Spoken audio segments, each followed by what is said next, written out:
Hello my dear students, a very warm welcome to class 12 grooming education. This is Sakshi Dua is present in front of you with the video on important questions of national income part 2. तो जैसे कि हमने बेटा part 1 already upload कर दिया है और I hope आप सबने देख भी लिया होगा. अब हम लेकर आए हैं पार्ट 2 नेशनल इनकम के इंपॉर्टेंट क्वेश्चंस का. तो चलिए स्टार्ट करते हैं हम हमारे क्वेश्चन से. देखिए ये वाला क्वेश्चन बहुत ही ज्यादा इंपॉर्टेंट है कि प्रिकॉशंस क्या है जब हम नेशनल इनकम को कैलकुलेट करते हैं इनकम मेथड से. तो क्वेश्चन कुछ इस तरीके का होगा, explain the precautions while calculating national income using income method.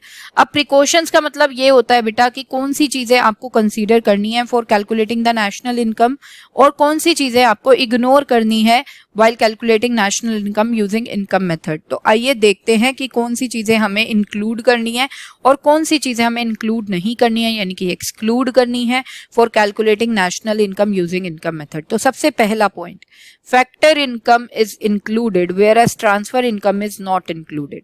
तो बेटा जब भी हम नेशनल इनकम कैलकुलेट करते हैं यूजिंग इनकम मेथड तो हमें ध्यान देना है कि फैक्टर इनकम को हम कंसीडर करते हैं लेकिन ट्रांसफर इनकम को कंसीडर नहीं करते हैं for calculating the national income. अब ये फैक्टर इनकम और ट्रांसफर इनकम क्या होता है? फैक्टर इनकम होता है बेटा मेहनत की कमाई. ये इनकम वो वाली अर्निंग है आपकी जो आपको रिसीव होती है जब आप अपना कोई गुड या सर्विस किसी को देते हो. जैसे फॉर एग्जांपल अगर आप किसी को ट्यूशन क्लासेस देते हो तो वो बच्चा आपको फीस देगा. तो ये आपकी मेहनत की कमाई है कि आपने सर्विस दी थी, आपने ट्यूशन सर्विस दी थी तो उस बच्चे ने आपको फीस दी. आप किसी कंपनी में काम करते हो तो आप अपनी सर्विस देते हो तो जाके आपको सैलरी मिलती है. तो ये होता है फैक्टर इनकम. आपने अगर अपना कोई लैंड यूज करने को दिया किसी को तो वो आपको क्या देगा? रेंट देगा. तो वो क्या है? Factor income. तो फैक्टर इनकम एक ऐसी अर्निंग है जो आपको रिसीव होती है जब आप अपना कोई गुड या सर्विस किसी को देते हो. अब बात करते हैं ट्रांसफर इनकम की. ट्रांसफर इनकम होती है बेटा बैठे बिठाए कमाई होना. ठीक है, उसके लिए आप कोई एफर्ट नहीं डाल रहे हो, कोई गुड या सर्विस किसी को नहीं दे रहे हो. फॉर एग्जाम्पल आपके पेरेंट्स आपको पॉकेट मनी देते हैं तो वो क्या है? ट्रांसफर इनकम है. ठीक है, गवर्नमेंट आपको स्कॉलरशिप देती है तो वो क्या है? ट्रांसफर इनकम है. ये चीजें आपको बैठे बिठाए मिल रही हैं, आपको कोई एफर्ट्स नहीं डालना पड़ रहा है इसके लिए. तो नेशनल इनकम को कैलकुलेट करते टाइम हमेशा ध्यान रखिए कि फैक्टर इनकम को इंक्लूड करते हैं लेकिन ट्रांसफर इनकम को इंक्लूड नहीं करेंगे. नेक्स्ट बेटा, income from sale of second hand goods is not included. देखिए सेकेंड हैंड गुड्स कौन से होते हैं? जो ऑलरेडी यूज्ड गुड्स होते हैं और अब हम उन्हें बेच रहे हैं. तो जब भी हम सेकेंड हैंड गुड को सेल आउट करते हैं तो उससे जो इनकम आती है ना उसको इंक्लूड नहीं किया जाता नेशनल इनकम में. क्यों? द रीजन बीइंग कि जब वो फर्स्ट हैंड बिके थे, जब वो फर्स्ट टाइम बिके थे तो उसकी इनकम ऑलरेडी इंक्लूड हो गई थी नेशनल इनकम में. अब अगर हम सेकेंड हैंड गुड की तरह उसे बेच रहे हैं तो दोबारा से अगर उसकी इनकम इंक्लूड कर देंगे नेशनल इनकम में तो डबल काउंटिंग हो जाएगी income from sale of second hand goods की. इस पर्टिकुलर गुड से डबल काउंटिंग हो जाएगी नेशनल इनकम में तो हमारी नेशनल इनकम बिल्कुल गलत हो जाएगी. तो इसलिए कोई भी इनकम अगर आपको आती है sale of second hand goods को बेचकर तो बेटा आप उसे इंक्लूड नहीं करोगे for calculating the national income क्योंकि उससे problem of double counting arise हो जाएगी. और अगर प्रॉब्लम ऑफ डबल काउंटिंग हो गई तो हमारी नेशनल इनकम करेक्ट फिगर नहीं देगी, एक्यूरेट नहीं रहेगी, तो हमें इग्नोर करना है. लेकिन हाँ, आपको यहाँ पे ये ध्यान देना है कि अगर आपने किसी डीलर की हेल्प ली थी सेकेंड हैंड गुड्स को बेचने के लिए तो उस डीलर की जो इनकम है ना, यानी कि जो कमीशन आपने उस डीलर को दी होगी उसकी जो इनकम है उसे इंक्लूड करते हैं while calculating the national income क्योंकि उसकी इनकम ये फैक्टर इनकम है. वो अपनी सर्विस दे रहा है तो उसे मिल रही है. सो डीलर की इनकम को हम इंक्लूड करेंगे जिसने सेकेंड हैंड गुड्स को बिकवाया है, लेकिन जो पैसा आपके पास सेकेंड हैंड गुड्स को बेचकर आया है उसे इंक्लूड हम नहीं करते हैं for calculating the national income. आइए फर्दर देखते हैं बेटा. Income from sale of financial securities is not included. अब ये फाइनेंशियल सिक्योरिटीज क्या है? फाइनेंशियल सिक्योरिटीज हैं शेयर्स, बॉन्ड्स, डिबेंचर्स. तो अगर हम इनको सेल आउट करते हैं, शेयर्स को सेल आउट किया या डिबेंचर को सेल आउट करा या बॉन्ड्स को सेल आउट करा, उससे जो इनकम आएगी बेटा उसको इंक्लूड हम नहीं करेंगे while calculating the national income क्योंकि ये माना जाता है कि ये जो फाइनेंशियल सिक्योरिटीज हैं ये सिर्फ एक पेपर सर्टिफिकेट्स हैं, पेपर सिक्योरिटीज हैं. इनसे कोई ट्रांसफर नहीं हुई है कोई गुड या service in the economy. So it doesn't lead to any flow of goods and it doesn't lead to flow of good और service in the economy, so इसीलिए income from sale of financial securities is not included. However जो भी broker है, मतलब जो भी dealer है जो फाइनेंशियल सिक्योरिटीज में डील करता है, जिसने आपकी हेल्प करी है शेयर्स को बिकवाने में या खरीदने में, तो उसकी जो कमीशन है वो ब्रोकर की इनकम है। जो कमीशन ब्रोकर को मिली है उसको जरूर इंक्लूड करेंगे क्योंकि वो उसकी फैक्टर इनकम है। नेक्स्ट बेटा, windfall gains is not included. Windfall gains मतलब एबनॉर्मल गेन, बैठे बिठाए बहुत सारा प्रॉफिट हो जाना जो एक्सपेक्ट भी नहीं किया था, जैसे लॉटरी की टिकट लग जाना, तो ये विंडफॉल गेन्स होता है। इसको भी इंक्लूड नहीं करते क्योंकि इससे भी कोई मार्केट में या इकोनॉमी में कोई फ्लो नहीं हुआ है बेटा, ना तो गुड का ना ही सर्विस का। चलिए अब आगे बात करेंगे precautions while calculating national income using expenditure method. अब एक्सपेंडिचर मेथड से जब हम नेशनल इनकम को कैलकुलेट करते हैं तो क्या प्रिकॉशंस हमें लेनी है। चलिए सबसे पहले बात करेंगे intermediate expenditure is not included whereas final expenditure is included. देखिए बेटा, इंटरमीडिएट एक्सपेंडिचर होता है जो हम खर्चा करते हैं इंटरमीडिएट प्रोडक्ट्स को खरीदने में। अब ये इंटरमीडिएट प्रोडक्ट्स कौन से होते हैं? इंटरमीडिएट प्रोडक्ट्स होते हैं लाइक वो वाले सिंगल यूज प्रोड्यूसर गुड्स। क्या होते हैं? Single use producer goods. ये वो वाले गुड्स हैं बेटा जो प्रोडक्शन करने के काम आते हैं, लेकिन वो एक ही बार प्रोडक्शन जब होती है तो वो गुड्स खत्म हो जाते हैं, दोबारा से रीयूज नहीं हो सकते। जैसे raw material, raw material is an intermediate product, ठीक है। तो ये ऐसे गुड्स हैं जो एक ही बारी प्रोडक्शन करने में खत्म हो जाते हैं। दूसरे गुड्स फॉर रीसेल, आप जिस गुड्स में बिजनेस करते हो, ठीक है, गुड्स फॉर रीसेल, आप गुड्स लेकर आते हो आगे रीसेल करने के लिए ताकि आप प्रॉफिट कमा सको, वो भी आपके इंटरमीडिएट गुड्स होते हैं। तो जो भी खर्चा हम करते हैं सिंगल यूज प्रोड्यूसर गुड्स को खरीदने में या गुड्स फॉर रीसेल को खरीदने में, वो इंटरमीडिएट एक्सपेंडिचर होता है और उसको कभी इंक्लूड नहीं किया जाता while calculating the national income, ठीक है। अब हम बात करेंगे फाइनल एक्सपेंडिचर की। फाइनल एक्सपेंडिचर क्या है बेटा? फाइनल एक्सपेंडिचर वो वाला एक्सपेंडिचर होता है जो हम करते हैं फाइनल गुड्स को खरीदने में, ठीक है। अब ये फाइनल गुड्स कौन कौन से होते हैं, देखिए ध्यान से सुनिए। फाइनल गुड्स बेटा एक तो होते हैं multiple use producer goods. Multiple use producer goods मतलब ये वो वाले गुड्स हैं जो प्रोडक्शन करने के काम आते हैं लेकिन ये बार बार रीयूज होते रहते हैं, ठीक है। जैसे स्विंग मशीन होती है एक टेलर के पास, तो वो उसे बार बार यूज करता रहता है। एक बार स्टिचिंग करने पे उसकी स्विंग मशीन खत्म नहीं हो जाती है ना, वो मल्टीपल टाइम्स यूज होती रहती है। तो मल्टीपल यूज प्रोड्यूसर गुड्स किस में आते हैं? फाइनल गुड्स में। दूसरा क्या है बेटा? दूसरा है हाउस होल्ड गुड्स, मतलब वो वाले गुड्स जो हम अल्टीमेटली कंज्यूमर यूज करते हैं, ठीक है। कोई भी गुड कोई भी हाउस होल्ड यूज कर रहा है वो भी क्या है? Final good. तो जो खर्चा हम करते हैं मल्टीपल यूज प्रोड्यूसर गुड को खरीदने में या फाइनल गुड्स को खरीदने में, मतलब या हाउस होल्ड गुड्स को खरीदने में, वो फाइनल एक्सपेंडिचर है। तो फाइनल एक्सपेंडिचर को इंक्लूड किया जाता है लेकिन इंटरमीडिएट एक्सपेंडिचर को इंक्लूड नहीं करते हैं हम while calculating the national income. Next बेटा, जैसे कि मैंने आपको अभी बताया सेकेंड हैंड गुड्स को बेचने से जो इनकम आती है उसे इंक्लूड नहीं करते while calculating national income using income method. उसी को ही बस एक्सपेंडिचर पॉइंट ऑफ व्यू से बोलना है कि अगर हम कोई खर्चा कर रहे हैं for the purchase of second hand goods, हम कोई परचेज कर रहे हैं बेटा सेकेंड हैंड गुड की, तो जो खर्चा हम कर रहे हैं उसे इंक्लूड नहीं किया जाएगा while calculating the national income. क्यों? क्योंकि जिसने फर्स्ट टाइम खर्चा किया था उस गुड को फर्स्ट टाइम खरीदने के लिए, तो उस टाइम पे उस एक्सपेंडिचर को इंक्लूड कर दिया गया था नेशनल इनकम में। अब अगर सेकेंड हैंड गुड्स को खरीदने में हम खर्चा कर रहे हैं, दोबारा से उसका एक्सपेंडिचर हम इंक्लूड कर देंगे तो problem of double counting arise हो जाएगी, जिसको अवॉइड करना है हमें। तो इसीलिए expenditure on purchase of second hand goods is not included. Next बेटा, expenditure on purchase of financial securities is not included. अगर हम कोई फाइनेंशियल सिक्योरिटीज परचेज कर रहे हैं, उस पर हम खर्चा कर रहे हैं, उसे भी इंक्लूड नहीं किया जाएगा। क्यों नहीं इंक्लूड किया जाएगा? मतलब हम कोई जैसे शेयर खरीदते हैं या डिबेंचर खरीदते हैं या बॉन्ड्स खरीदते हैं, इससे बेटा कोई फ्लो ऑफ गुड या सर्विस मार्केट में नहीं होता है, तो इसीलिए इसको इंक्लूड नहीं करेंगे। लेकिन अगर हमने ब्रोकर को अगर कोई कमीशन पे किया है उसे इंक्लूड करेंगे। इसे हम ब्रोकरेज भी बोलते हैं क्योंकि ये है ब्रोकर की फैक्टर इनकम और हमारे लिए क्या होगी? Factor payment. Abnormal losses is not included. National income को कैलकुलेट करते टाइम बेटा हम एबनॉर्मल लॉसेस को कंसीडर नहीं करते हैं, मतलब वो वाले लॉसेस जो एकदम से हो जाते हैं, जैसे अर्थक्वेक आया तो बहुत सारी मशीन्स डैमेज हो गई, तो इसको हम इंक्लूड नहीं करते while calculating the national income, being it is an abnormal loss, ये वाला रीजन आप दे देंगे। चलिए आगे हम बात करते हैं calculate national income. National income हमें कैलकुलेट करना है और ये क्वेश्चन है बेटा एक्सपेंडिचर मेथड का।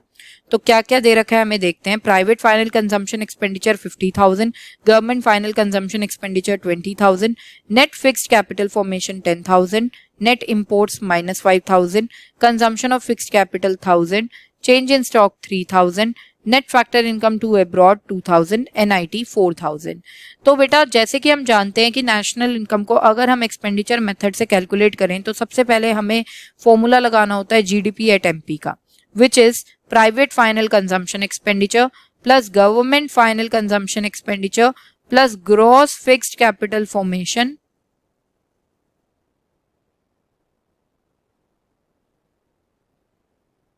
Plus change in stock plus net exports. Okay, तो अब हम 1 बाय 1 वैल्यूज सब्स्टिट्यूट करेंगे। प्राइवेट फाइनल कंजम्पशन एक्सपेंडिचर या पर्सनल फाइनल कंजम्पशन एक्सपेंडिचर एक ही बात है, जो हमें दिया हुआ है 50,000 plus government final consumption expenditure is 20,000 plus gross fixed capital formation. हमें बेटा चाहिए ग्रॉस फिक्स्ड कैपिटल फॉर्मेशन, लेकिन हमें दे रखा है नेट फिक्स्ड कैपिटल फॉर्मेशन। तो नेट से हमें ग्रॉस पे जाना हो तो हम डेप्रिसिएशन को ऐड कर देते हैं। तो यहां पर बेटा नेट फिक्स्ड कैपिटल फॉर्मेशन में we will add the depreciation to get gross fixed capital formation, gross fixed capital formation. तो आइए, नेट फिक्स्ड कैपिटल फॉर्मेशन हमें 10,000 दे रखा है बेटा। डेप्रिसिएशन हमें अदर नेम से दे रखा है consumption of fixed capital. Consumption of fixed capital and current replacement cost is the another name of depreciation. So 1,000 is the depreciation. So 11,000 is gross fixed capital formation. Plus change in stock, change in stock हमें directly given है यहाँ पे 3,000 plus net export. Net export की जगह आप देख रहे हैं हमें नेट इंपोर्ट दे रखा है। तो बेटा कभी भी आपको नेट इंपोर्ट दे रखा है लेकिन आपको तो क्या चाहिए, आपको तो नेट एक्सपोर्ट चाहिए होता है। तो हम क्या करेंगे, उसका साइन चेंज कर देंगे। ठीक है, नेट इंपोर्ट्स का साइन आपको चेंज करना है। अगर वो नेगेटिव है तो पॉजिटिव करना है, नेट इंपोर्ट पॉजिटिव है तो नेगेटिव करना है। तो यहाँ पर नेट इंपोर्ट्स हमारे पास नेगेटिव है तो हम इसको पॉजिटिव कर देंगे। तो हमारे पास क्या आ जाएगा बेटा, net exports. So it is 5,000। सो 5,000 हमने सब्स्टिट्यूट कर दिया। ठीक है, अब हम ऐड कर लेंगे। It is 50,000 plus 20,000 70,000 plus 11,000 81,000 plus 3,000 84,000 and plus 5,000 which is 89,000. Let me first recheck it. 70,000 81 84 89. Yes. So हमारे पास आ गया बेटा GDP at MP 89,000. अब इस GDP at MP से हमें क्या कैलकुलेट करना है, हमें NNP at FC कैलकुलेट करना है जो कि नेशनल इनकम होता है। तो यहाँ पर हम अपने कन्वर्जन की नॉलेज को अप्लाई करेंगे। ग्रॉस से नेट पे जाना है, डेप्रिसिएशन माइनस, डोमेस्टिक से नेशनल पर जाना है, NFIA ऐड, पी तो पी ही रहेगा, एमपी से एफसी पे जाना है, एनआईटी माइनस। तो आइए सब्स्टिट्यूट करते हैं। 89,000 minus 1,000 is the depreciation plus NFIA. NFIA में भी ट्विस्ट है, net factor income from abroad होता है एनएफआईए, लेकिन हमें दे रखा है बेटा net factor income to abroad. तो यहाँ पर भी जब भी आपको कभी ऐसा हो कि net factor income to abroad दे रखा है लेकिन आपको तो हमेशा क्या चाहिए होता है, net factor income from abroad, तो आपको सिंपली क्या करना है, साइन को चेंज करना है। तो यहाँ पे ये पॉजिटिव है, इसे हम नेगेटिव कर देंगे तो हमारे पास क्या आ जाएगा, NFIA. So NFIA is minus 2,000।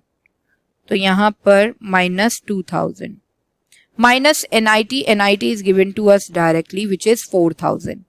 तो यहाँ पर आ गया बेटा 89,000 माइनस 3,000 माइनस 4,000, तो 82,000 इज नेशनल इनकम। तो यहाँ पर बच्चे हमारा आंसर आ चुका है विच इज 82,000। यहाँ पर बच्चों मैं आपको ये भी बताना चाहती हूँ कि हमने एक सेपरेट वीडियो भी अपलोड कर रखी है on the numericals of national income, जो कि 2.5 घंटे की वीडियो है। लेकिन उस 2.5 घंटे की वर्थ आपको बहुत ज्यादा मिलने वाली है, क्योंकि जैसे ही आप वो 2.5 घंटे वहां पे डिवोट करने वाले हो और आप न्यूमेरिकल्स हमारे देखोगे नेशनल इनकम के, तो वहां पे हर एक हॉट क्वेश्चन भी कवर अप हुआ है। तो मतलब उसके बाद आपको नीड लगेगी ही नहीं कि मुझे किसी और बुक में से या किसी और यूट्यूब चैनल से नेशनल इनकम के न्यूमेरिकल्स को देखना है। तो जल्दी से आप हमारे चैनल पर वो वीडियो है न्यूमेरिकल्स ऑफ नेशनल इनकम, तो आप बेटा वो जाकर जल्दी से देख सकते हैं. Calculation of national income using income method, value added method and expenditure method. Everything is covered in that particular video. Next बेटा यहाँ पर आपको नेशनल इनकम कैलकुलेट करना है और ये कुछ इनकम मेथड का क्वेश्चन है, आप देख पा रहे हो. ठीक है, तो यहाँ पर हमें दे रखा है wages and salaries in cash 50,000, wages and salaries in kind 20,000, employers contribution to SS schemes 10,000, rent interest and royalty 5,000, dividend 1,000, corporate tax 3,000, undistributed profit 2,000, mixed income 4,000, NFIA 6,000. तो यहाँ पर मुझे कैलकुलेट करना है नेशनल इनकम. तो हमें पता है बेटा इनकम मेथड से अगर हमें नेशनल इनकम निकालनी है तो सबसे पहले हमें निकालना होता है NDP-8FC which is domestic income, जिसका फॉर्मूला है compensation of employees plus operating surplus plus mixed income of self employed. तो यहाँ पर हम देख सकते हैं कि कॉम्पनसेशन ऑफ एम्प्लॉइज आपको डायरेक्टली नहीं गिवन है, तो इनडायरेक्टली हम कैसे निकालते हैं उसे, ऐसे निकालेंगे बेटा wages and salaries in cash plus wages and salaries in kind plus employer contribution to social security scheme, employer contribution to SS schemes. तो ये तीनों चीजें हमारे पास है. wages and salaries in kind is 50,000 plus wages and salaries in wages and salaries. तो ये तीनों चीजें हमारे पास है. wages and salaries in cash is 50,000, wages and salaries in kind is 20,000 and employers contribution to SS schemes is 10,000. So it comes out to be 80,000. So compensation of employees is 80,000. Now operating surplus. Operating surplus भी बेटा हमें directly given नहीं है, तो वो भी हमें अलग से कैलकुलेट करना होगा. ऑपरेटिंग सरप्लस का फॉर्मूला है rent plus interest plus royalty plus profit.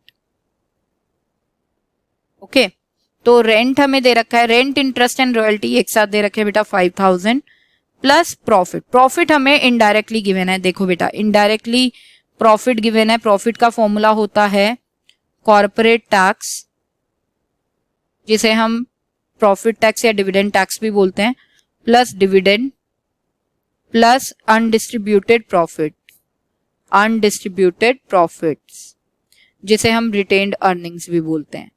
तो ये आपको तीनों चीजें ऐड कर देनी है. हमें तीनों चीजें गिवन है. Corporate tax is 3,000, dividend is 1,000 and undistributed profit is 2,000. So overall profit is 6,000. तो यहाँ पे 6,000 प्रॉफिट के प्लेस पे हम सब्सटीट्यूट कर देंगे, तो 11,000 हमारा आ गया बेटा operating surplus. Mixed income of self employed is given by the mixed income 4,000. तो यहाँ पर ये हो गया हमारा 95,000. 95,000 इज NDP-8FC. अब हम कैलकुलेट करेंगे NNP-8FC. तो NDP-8FC प्लस NFIA.